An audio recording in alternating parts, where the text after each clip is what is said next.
오늘 말씀은 사도행전 7장 1절에서 14절 말씀입니다.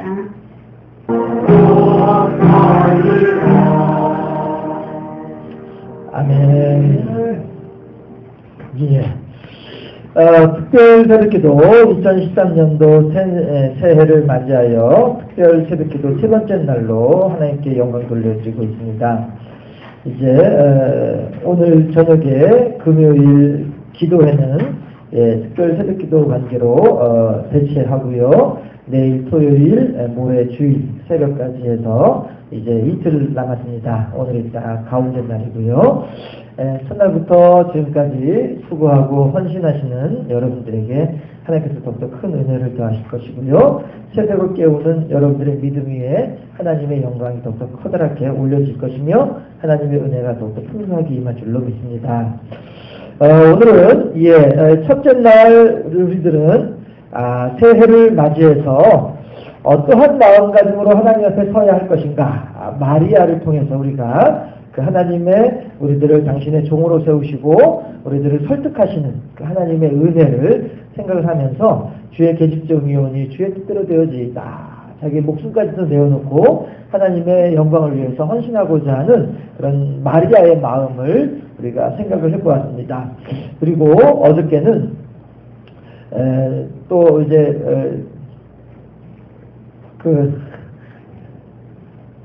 하나님과의 관계, 갑자기 말이 바뀌어가지고요.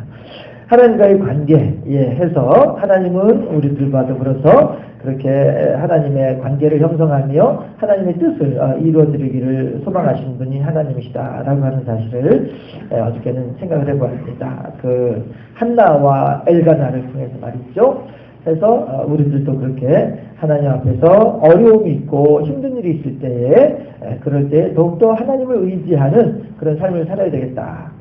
마리아와 같은 헌신을 결단할 때에 참으로 어려운 인생의 깊은 밤이 찾아올 수 있겠으나 그것으로 끝이 아니기 때문에 그럴수록 더욱더 하나님을 의지한 삶을 살아야 되겠다 하는 것을 어떻게 생각을 해보았습니다. 그리고 오늘은 그렇다고 한다면 그 하나님을 의지하는 가운데 어떠한 삶의 모습으로 살아가야 되는 거니까 하나님을 의지한다라고 할 때 어떠한 방법을 우리가 생각할 수 있을까라고 하는 것입니다.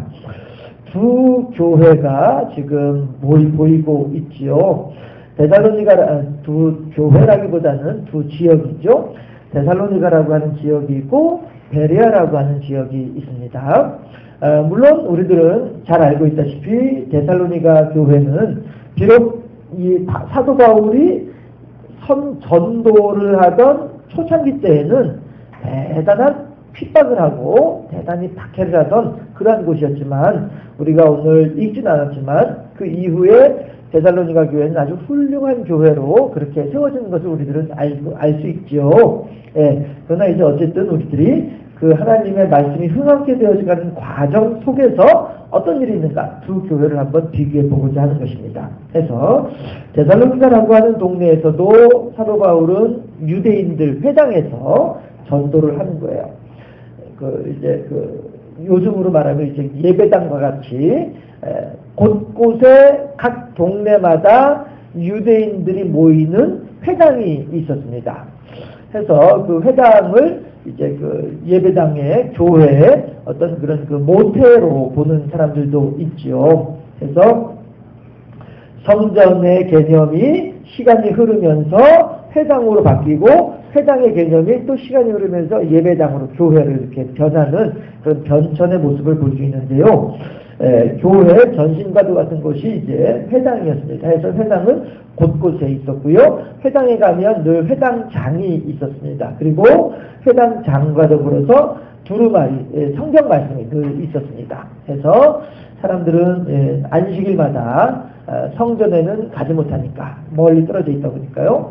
성전에는 가지 못하지만 회당에 찾아가서 안식일마다 회당에 찾아가서 사람들과 더불어 교제도 하고 그곳에서 선포된 하나님의 말씀도 듣기도 하고 이렇게 했던 곳이 회당인데 사도 바울과 더불어서 그 전도팀이 늘 가는 곳곳마다 이 회당을 중심으로 하나님의 말씀을 전했단 말이죠. 회당에 모이는 사람들은 하나님을 믿는 사람들이었지만 예수님을 믿는 사람들은 아니었습니다. 해서 유대인들이 이제 회당에 모이고 있었지요. 그래서 사도 바울은 늘 그의 설교하는, 전도하는 주제 내용은 뭐냐 하면, 너희들이 믿는 하나님께서 너희들이 박해한 예수님을 메시아로, 그리스도로 세워주셨다. 이것이 늘 사도 바울의 설교의 주제와 똑같은 내용이었습니다. 그래서 그 유대인들을 향해 찾아가서, 왜냐하면 유대인들이 예수님을 십자가에 못 박으라고 소리 질렀으니까. 그래서 너희들이 못 박았던 그 예수 그리스도를 하나님께서는 우리들의 구세주로 세워주셨다. 이것을 이제 증거하는 거죠. 그래서 이제 유대인들이 모이는 회당을 중심으로 전도를 했었었는데, 데살로니가라고 하는 동네에서도 마찬가지로 회당이 있었고, 그 회당에 찾아가서 유대인들에게 말씀을 전했어요. 그런데 데살로니가 지역에 있는 유대인들은요, 이 사도 바울의 전도하는 새 안식일 3주 동안에 또 어떤 분들 같은 경우에는 아니다. 성경에는 새 안식일만 회당에 가서 전도한 것으로 나와 있지만 역사적인 기록을 따져보면 적어도 8개월 가까이는 데살로니가 지역에서 머무르면서 전도를 했을 것이다. 이렇게 주장하는 분들도 있지만 어쨌든지 간에 그렇게 하나님 말씀을 증거했을 때에 정작 유대인들은 별로 사도 바울이 하는 말에 대해서, 전도하는 말에 대해서 이 아멘으로 화답하지 못하더라라고 하는 것입니다. 도리어 어떤 사람들이 그 말을, 사도 바울의 말을 받아들여요? 4절에 보면 그 중에 어떤 사람, 곧 경건한 헬라인의 큰 무리와, 유대인의 무리가 아니고요, 헬라인의 무리예요. 이방인들이 있죠. 하나님으로부터 저주받았다라고 여겨지던 이방인들이 도리어 유대인들은 안 믿으면서 이방인들이 믿는 거예요. 그 다음에 무리와 적지 않은 귀부인도 권함을 받고, 적지 않은 귀부인이다. 그 당시에 귀부인이라고 하면은요, 유대인들 가운데에는 귀부인이라고 칭함받을 만한 사람들이 별로 없었죠. 왜냐하면 이방인의 지역이었고, 이방인의 지역에서 귀부인의 역할, 귀부인의 위치에 오를 사람들은 아무래도 이방인들보다는 그 현지인들이 훨씬 더 귀부인이 될 가능성이 많기 때문에요. 결국에는 4절 말씀을 볼 때에, 사도 바울이 데살로니가에서 전도를 할 때에 정작 하나님을 믿는다고 하는 유대인들이 사도 바울의 말에 귀를 기울인 것이 아니라, 사도 바울의 말에 귀를 기울인 사람들은 헬라인과 이방인들이구나 라고 하는 사실을 알 수가 있는 거예요. 데살로니가 지역에서는. 그런데 데살로니가 지역에 있는 유대인들은요, 거기서 한술 더 떠서, 한 발 더 나아가서 도리어 바울과 그의 전도 팀을 도리어 박해하기까지 하는 거예요. 박해를 하는데 어느 만큼 박해를 하느냐 하면은요, 야손이라고 하는 사람이 이제 그래도 바울 일행을 이제 극진하게 대접을 했는데 도리어 야손을 갖다가 붙잡아다가 읍장한테, 그 지역의 유력한 사람에게 고발을 해버리고 말이죠. 이렇게 하는 일들이 이제 벌어지는 거죠. 그런데 그것으로만 끝나는 것이 아니고, 그렇게 했을 때에 사람들이 바울을 이제 그 일행을 이제 베레아라고 하는 동네로 야반도주 시키듯이 그렇게 빼냈어요. 여러분들 여기 계시면 위험할 것 같습니다. 그러니까 저 옆에 동네로 좀 옮겨가시죠. 그래가지고 옮겨간 곳이 베레아라고 하는 옆에 동네로 이제 옮겨갔는데, 거기서는 도리어 유대인들이 바울이 하는 말에 대해서 귀하게 듣는 거예요. 그러니까 뭐라고 얘기를 합니까? 11절에 보니까 오늘 본문 11절에 보면요, 베레아에 있는 사람들은 데살로니가에 있는 사람들보다 더 너그러워. 어떻게 너그러운 거예요? 사도 바울이 하는 말에 대해서 그만큼 넓은 마음으로 받아들인다는 것이죠. 그래서 더 너그러워서 간절한 마음으로 말씀을 받고, 아주 귀하게 그 바울과 그의 사람들이, 동료들이 전하는 하나님의 말씀에 대해서 귀하게 여기더라 하는 것이죠. 생명의 말씀이 여기 있사오매 우리가 누게로 가오리까, 베드로가 그러잖아요. 많은 사람들이 예수님께서 하나님의 말씀을 증거할 때에 사람들은, 야 이거 말이야, 하나님 예수님 따라가면은 말이야, 좋은 일만 생긴다고 하더니, 이게 예수라고 하는 사람이 우리들에게 하나님의 말씀이라고 하면서 증거하는 내용들을 들어보니까, 우리들이 생각을 바꿔야 된다고 하고, 우리들의 행동을 바꿔야 된다고 하고 말이야, 그냥 입만 떡 벌리고 있으면은 감나무에서 감이 뚝뚝 떨어지는 그런 내용의 말만 들릴 줄 알았더니, 이거 뭐 헌신해야 된다고 하지, 희생해야 된다고 하지, 야, 이거 뭐 별거 아닌 것 같다! 하고 사람들이 다 그냥 가버렸단 말이에요. 많은 사람들이 예수님을 떠나가 버렸단 말이에요. 그렇게 할 때에 예수님을 향하여서 등을 돌리고 가는 그들을 바라보면서 예수님께서 제자들에게 너희들도 가려느냐 이렇게 말씀하셨단 말이에요. 그럴 때에 베드로가 뭐라고 해요? 생명의 말씀이 여기 있다면 우리가 유괴로 가오리까. 베드로가 그런단 말이죠.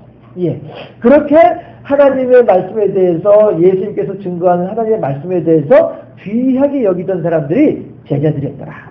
그런데 오늘 사도행전 17장 11절에 보니까 베레아 사람들이 바로 그러한 열심의 마음을 가지고 하나님을 향하여서 나아가더라 라고 하는 것입니다. 데살로니가에 있는 사람들은 도리어 이 베레아까지 쫓아와서도 사람들에게, 베레아 사람들한테 여러분 지금 여러분 동네에 바울과 그 무리들이 와 있지요? 이 사람들은 아주 골치 아픈 사람들입니다. 여러분 바울과 그 무리들을 여러분 받아들이시면 안 돼요. 베레아 사람들이요, 얼른 우리가 그랬던 것처럼 당신들도 얼른 바울과 그 모든 사람들을 다 쫓아내세요. 이렇게 얘기를 한단 말이에요. 이 사람들은 세상을 크게 어지럽히던 사람들입니다 라고 얘기를 한단 말이에요.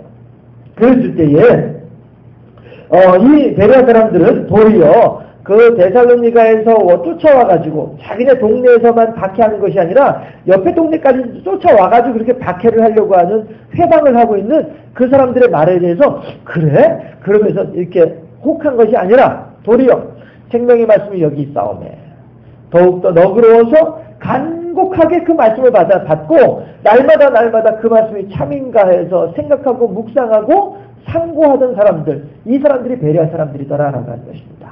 보세요. 똑같이 데살로니가에 있는 사람이나 베레아에 있는 사람들이나 다 유대인들이었었습니다.